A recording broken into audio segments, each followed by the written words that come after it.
Hello, welcome back. Today I thought I would do something seasonal. I never do seasonal things. There's a reason for that. We'll go into that one day maybe. I don't know if you know, I live in Wales. I might have mentioned it once or twice. And here we celebrate St David's Day on the 1st of March. I also don't know if you know, I have a shop as well and I do all the shop windows for it. So I thought it would be really nice to make something and put it in the shop window and show you how I'm going to make it. About 100 years ago I designed a Welsh flag cushion. If you know what the Welsh flag is, it's really cool. It's the only flag, as far as I'm aware, in the world of any country that has a mythical beast on it. So it has a great big red dragon on it. And the background is green for the land and then white for the sky. So it's like divided in half and then there's a big red dragon. It's in very bright flag colours, which are slightly reminiscent of Christmas. A long time ago I redesigned it. Gave it that kind of vintagey, muted country house feel. And I made cushions with this on. I still have the templates. I was going to make a great big quilt. So I have loads of fabric that I've had on one side. So I thought, brilliant. All of these things can come together and I can show you how to approach making templates from your own designs. Or try and find another flag with mythical beasts on. There won't be one, but anyway. So that's what we're going to do today. Let's get on with it. So the fabrics I'm going to use for the background of the cushion are, I've got some massive selection of greens here. I've even got some kind of bright things. I know these don't look like they go together, but it will be okay. I need to run an iron over the top part. So the top is made up of creams and whites. The bottom is made up of the greens, and then the dragon is made from the red. So I'm going to go away and iron everything, and then we'll come back on how to actually start putting it together, and I'll give you a proper kind of you will need list, I think, because you do need some specific things for this one. Some things that you need to know, first of all, is what you're going to do with this after you've done it, the panel. So mine's going to be a cushion cover, so I've got a cushion here from IKEA. It can be a cushion pad from anywhere, it just happens that they were quite plump, nice and plump, and they'll keep their shape well. So I know I need to make my panel this size, and I will actually make it that it would be, if I laid it on here it would meet edge to edge because I want it to be nice and plump when I've finished. So I'll measure that later. So you need to know your cushion size. You need some Bondaweb. So Bondaweb is paper on one side, and then it's got like a gluey webbing on the other side, and you iron onto one side, then cut out your shapes, and then you peel off the backing, and then you can iron the other side onto something. So we're going to use this for the dragon motif that I want to iron onto the finished panel, because I'm going to put mine, the strips of fabric to make the background, I'm going to use a interfacing. Now not all interfacings are created equal. So this is a lightweight, it's not an ultra light, but it's a lightweight interfacing. This one I ordered by mistake years ago, thinking it was the same as this, and you can hear it, it's like paper almost. If you can't get hold of interfacing, you could use Bondaweb for the whole thing. However, it will make it quite thick because when you take the paper off, you've got to put that on something else. So I guess the lightest thing you could put it on would be like, I don't know, a cheesecloth or something. And then you'd also end up with several layers because you'd have the motif sitting on top of the background and then the background onto a piece of fabric, so it'd be quite stiff. So those are the sort of materials and things that you need. Obviously fabric, and then you need to make yourself a template. This is my little mythical beast dragon. That's the motif. You can see it comes apart in 3 pieces, and the reason why I've done that is so that when I make up the panels of red for this, I can get different bits going in different directions. So you'll see what I'm talking about later. And how I made this, and this applies to any sort of shape that you want, is I looked for a Welsh dragon on the internet. I made this years ago, and it was quite small, so I enlarged it on a printer, and then I literally glued it on some card and then cut it out, and then decided how I wanted to have the sections. We're going to cut out a piece of this interfacing, and it will be the same size. So this needs to be the same size as the finished panel. So I need to measure my cushion pad. Hopefully this is square, although they're usually not square. But anyway, this measures 20 inches and 20 inches. Well done, IKEA. So I need to have a piece of this interfacing that, you guessed it, measures 20 inches square. So if I just draw on there, that's 20, and then just cut that out. Honestly, this doesn't need to be perfect. For this, because I want it to look a little bit like the Welsh flag, I'm going to measure a midpoint. So I think he goes sort of like that. He might go a little bit lower. Normally, on anything, you wouldn't put the motif slap bang in the middle, but because this is supposed to be, that's why it's there. And the only other thing I'd say is when you are doing something with a cushion, just bear in mind you've got quite a lot of curvature, so if you put the design too close to the bottom, you'll lose the design. So here are the fabrics, and I'll show you what to do with a couple of them. Move this out the way for a minute. So I've got some 1/2 metre pieces here. I was going to cut strips off here. I was going to be really efficient and cut them off that way. Then I noticed this one has got little white marks that go that way that look quite nice. So just for this one, I'm laying this out so I can just go down here. So what we need to do is literally cut strips off it. This is not supposed to look neat. This is not like a block you would make in quilting or anything like that. This is supposed to look a little bit, what's the word, rustic. I'm going to do a few of each because I know I'm going to use these in my other cushion covers. And put all your strips into a pile ready for putting on your interfacing. So I'll do a few more just to show you the different fabrics.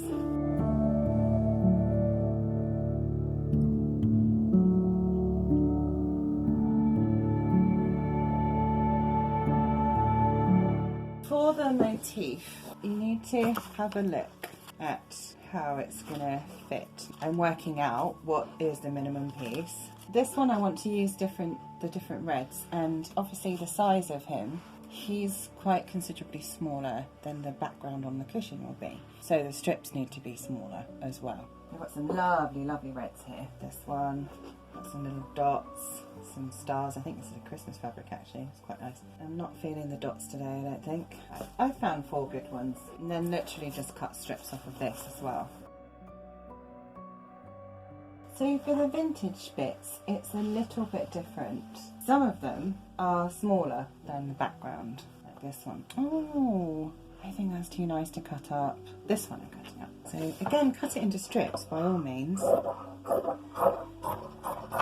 They can be as thick or as narrow as you want. It depends what you've got, how the mood takes you. So when we take it to the ironing board in a minute, when I've gone away and cut out all the pieces that I need, obviously that is nowhere near big enough to go all the way across. So either you can mix them like that, or you can just put the same fabric all the way across with bits in, because all of these are going to be stitched. We're going to top stitch all of them with different types of thread. So I'm going to go away and cut all of this, and then I'll come back. So when you finish doing all of your strip cutting, the next thing we're going to do is we're going to actually start putting them on the fabric. I'm just seeing roughly where I want things before I lay them on. The strips are different lengths. The strips are actually different widths as well. So as you're putting the strips down, I've overlapped that one. You need to overlap this one. So really you want to sort of alternate. You know, we've got one sort of join there, but you don't want lots and lots of joins. Only because it'll take you forever to sew them all. I'm going to iron this down on the interfacing. Just hold it on. And remember, anywhere that overlaps isn't going to stick down terribly well anyway. So I'm going to let that cool. I'm not going to attempt to move it at all. I'm gently going to pick this up, gently lay it down so I can get to the back, and then just be really careful. Just smooth that out, and then I'm going to actually do it from the back. So I finished doing the top half, and now I'm going to do the bottom half. So I've got all these lovely greens that you saw me cutting out. Just see what I've got a selection of. So I think I quite like to have something like that, and then one of the other sort of more plain fabrics as well. So something like this one. I'm going to put this big print in here, I think. Right, and we're at the edge of the ironing board again, so some more ironing is required. Remember, I've not got it on very high at all. This is the only problem with using very narrow strips, they move. And you just carry on like that.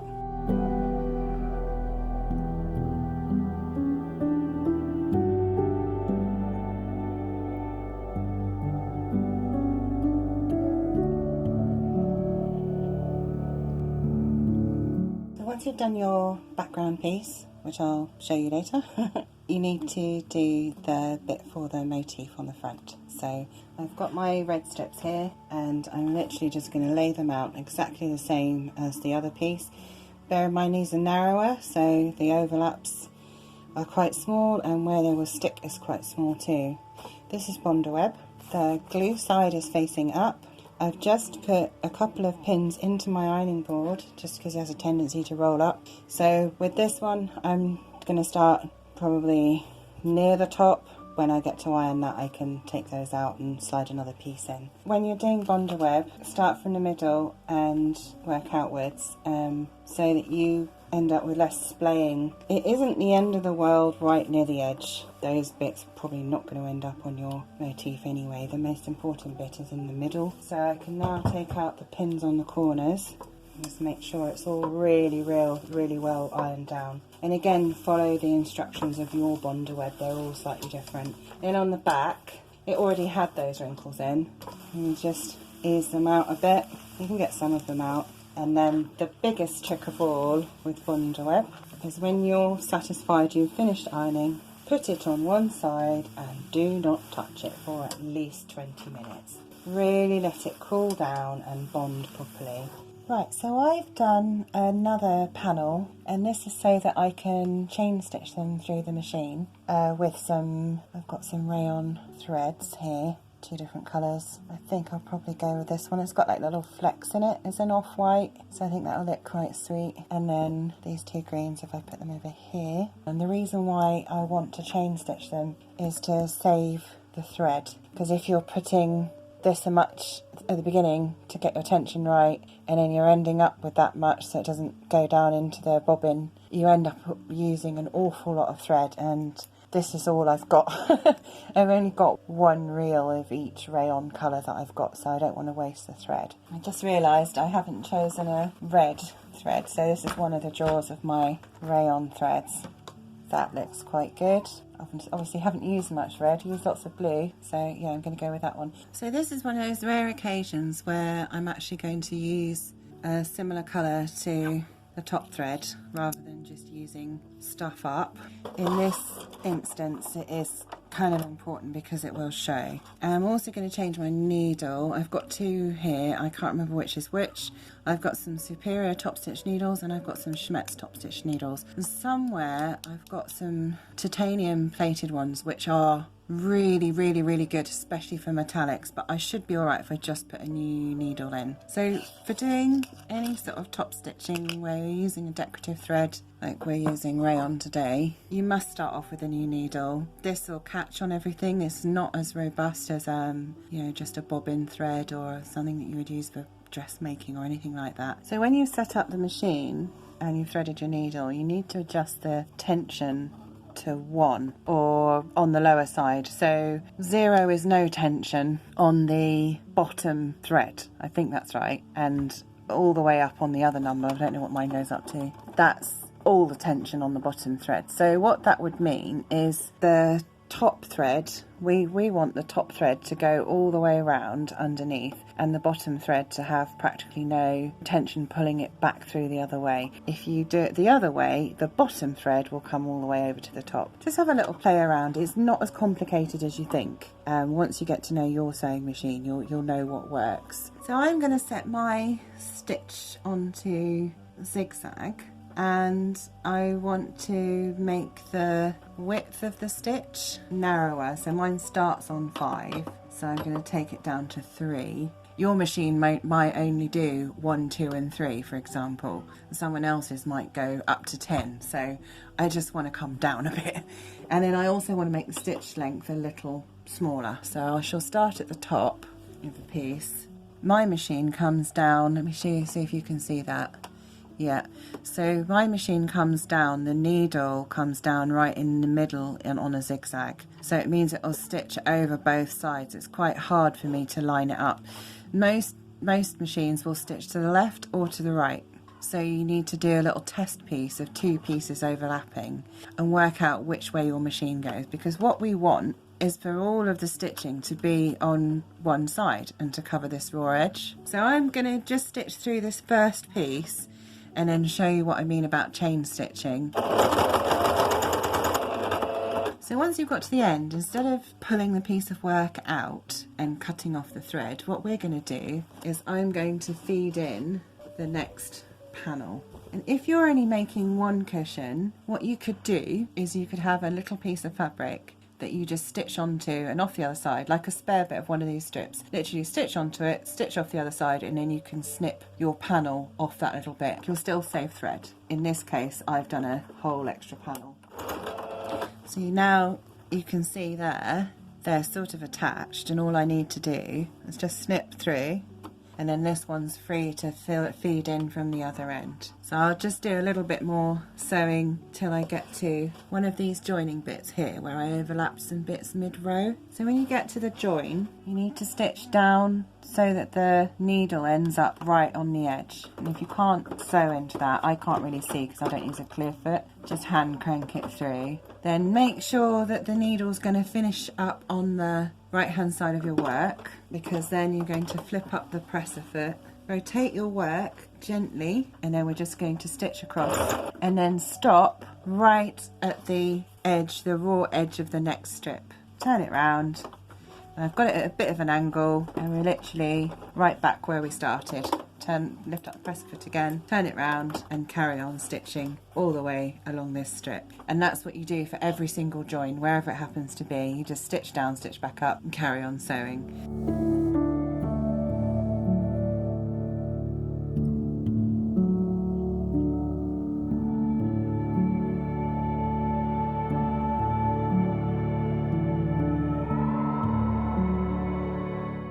This is the last panel. I've completed one, and they obviously had different numbers of strips on them, so I've sort of fed them through chain stitching as much as I can, and then I've just got 2 more rows of top stitching with the zigzag on this, and then I wanted to show you how to get the bulk of the fabric through. So all you do is you just literally just roll it up, and because I've only got 2 rows of sewing to do, I'm going to stick a pin in mine. You can put quilting clips on either end. You could stick a safety pin through it as well. There you go, you can see how well that fits through there. Let me just check the focus. Yeah, you can sort of see. The other thing you can do, because one of the worst things is the pins get stuck on you, just sort of fold it up a little bit like that. And then if you start off zigzagging again, and I let the weight of this pull against the feed dogs so that I'm not tugging it,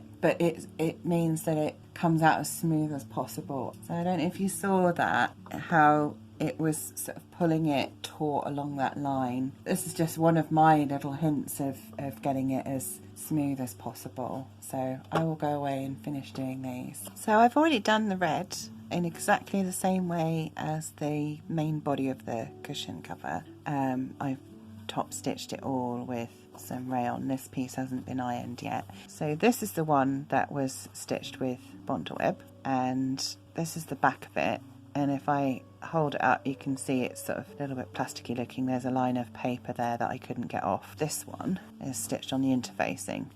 Like I said, it hasn't been ironed yet, so this will now need to be put onto bondweb before I can do anything else with it. And I suspect I'm going to find this one quite difficult to use on the cushion by ironing it on, because I've got an extra layer of this interfacing. That's the way I always used to do it, and then I thought this time, oh, I'd try it differently. And actually the bondweb method was really successful. It was a lot easier than I thought it was going to be. If you're careful, I think you could peel the backing off before you even do any stitching. So the experiment was worth doing. So my advice to you is to don't bother with the interfacing. For whatever you're using for your motif, in this case the red, you just go straight onto bondweb, iron it on really, really well, leave it for several hours to cool. It really does make a difference. And then carefully peel off all the backing and then carefully top stitch it. So before we do anything else, we need to sort out some of these problems.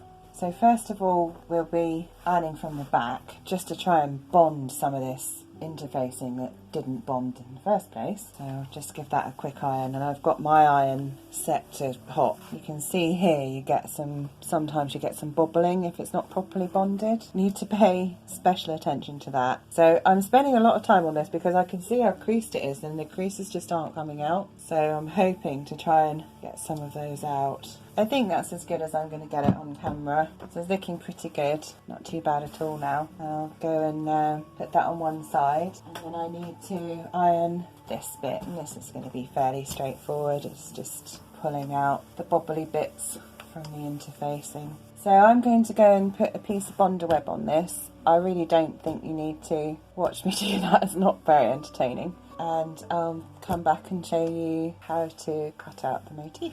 So this is it on bonder web. It's gone a little bit bobbly. I think that'll come out mostly when it's stitched on.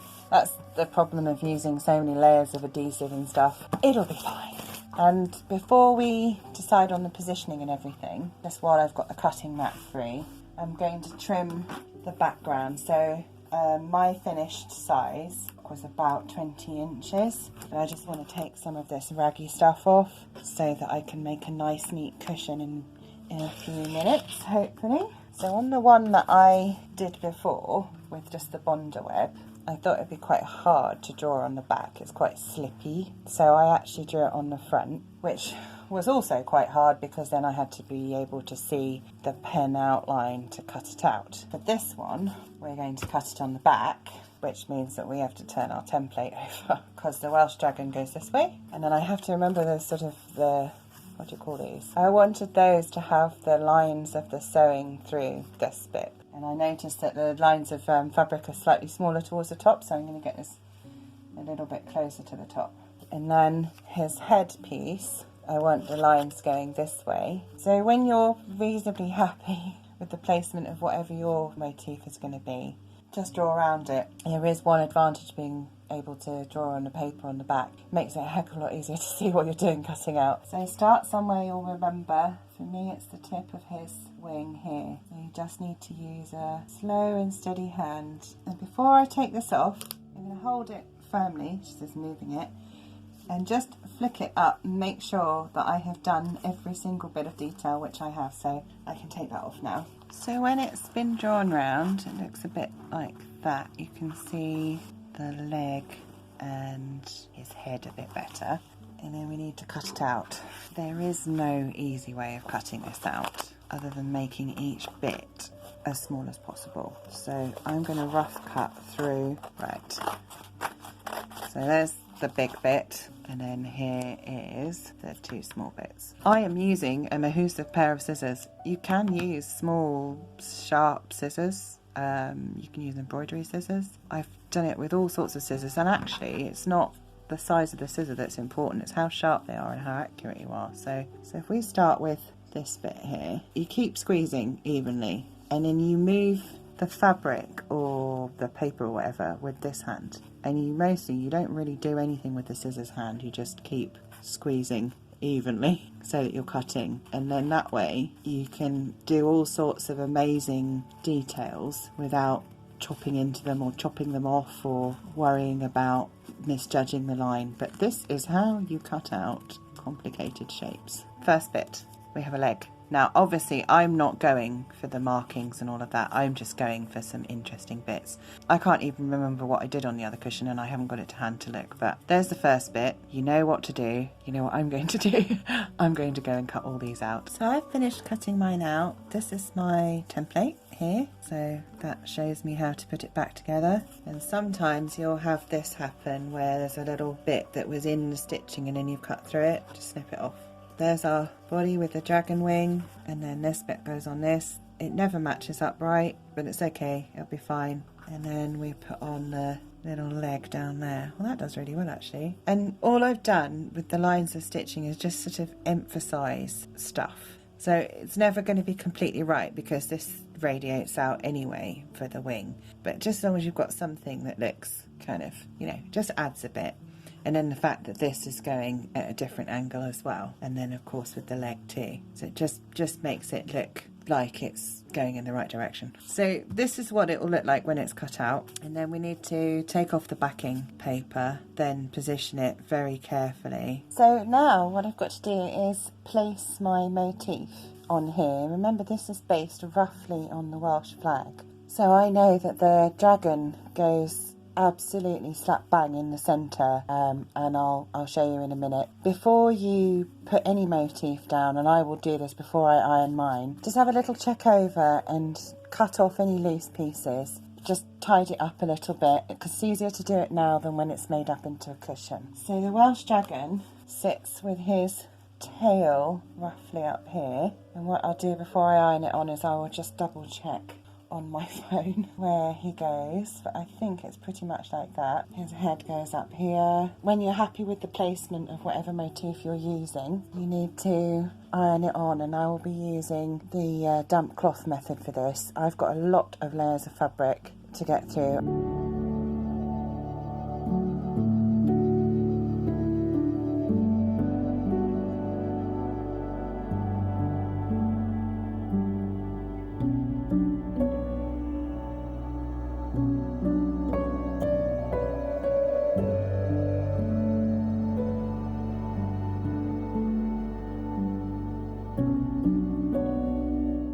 So I've ironed it on and it went quite well actually, so that's good. And I'm just going to do a little chat about applique again, although I did it talking about how to top stitch all of these strips together. So top stitch, we've got a top stitch needle, or machine applique, whatever you want to call it. Got top stitch needle, that's the one I've used all the way through this project. It will be fine for doing this bit, I'm sure. I've got my tension set on 1, so that means that the top thread will get pulled down around the back. So whatever colour you use on the back, and I just happen to be using green because that's what was in here, that's not going to show through. If you don't adjust your tension, you will find that you'll see little bits of green or blue or whatever background colour you're using. If you want to use matching thread, you can do. I just have been making green cushions. So you need to do a test piece on yours, and I suggest that you iron a piece on or overlap 2 strips or something that you can see. You need to set the stitch to what you can cope with. We're not going for satin stitch. You'll see that this looks like satin stitch on this white. It isn't. This is a fairly open zigzag, but I've used a rayon thread, I've used a slightly smaller zigzag, it's a smaller stitch length, it's a smaller stitch width, and it looks pretty good, and that's what we're going for on here.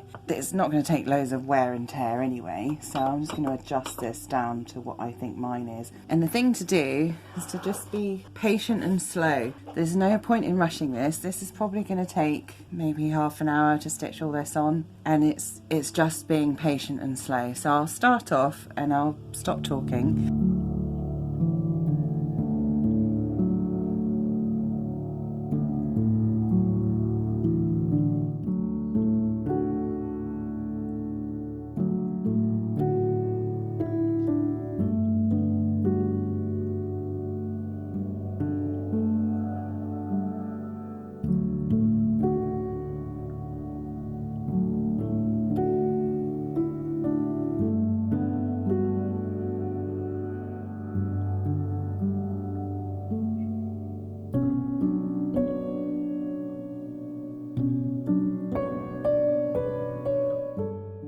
So I'm going to make the cushion back now, because we finished the main body of the cushion front. And this was the fabric that I cut strips from, and it's almost perfectly the right width, because I think I bought half metre pieces. So we're doing a sort of, I guess it's a classic envelope back cushion. So I've just zigzagged the raw edge of this one in green, and no one's going to see it.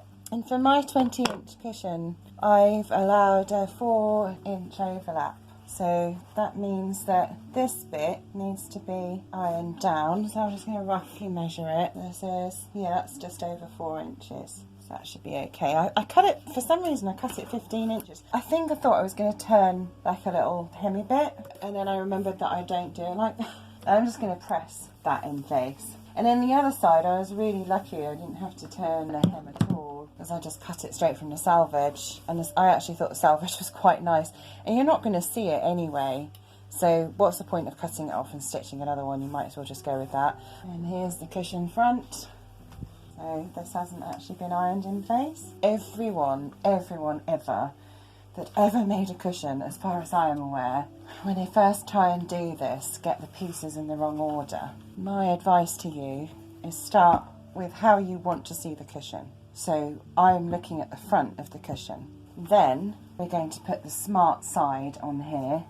Don't worry about this bit, I'll tidy that up in a minute. And then the bit we don't want to see, with the selvage, that goes on like that. So if you do it that way, start with the front, then do the smart part of the back, which is this lovely fold, and then do the underneath part of the back. And then this is one of those instances where it really needs pinning a lot, because it will walk all over the place under the sewing machine. So where the fabric was just a little bit wider, so I'm just going to cut this off by hand. So I'm going to go and sew this together.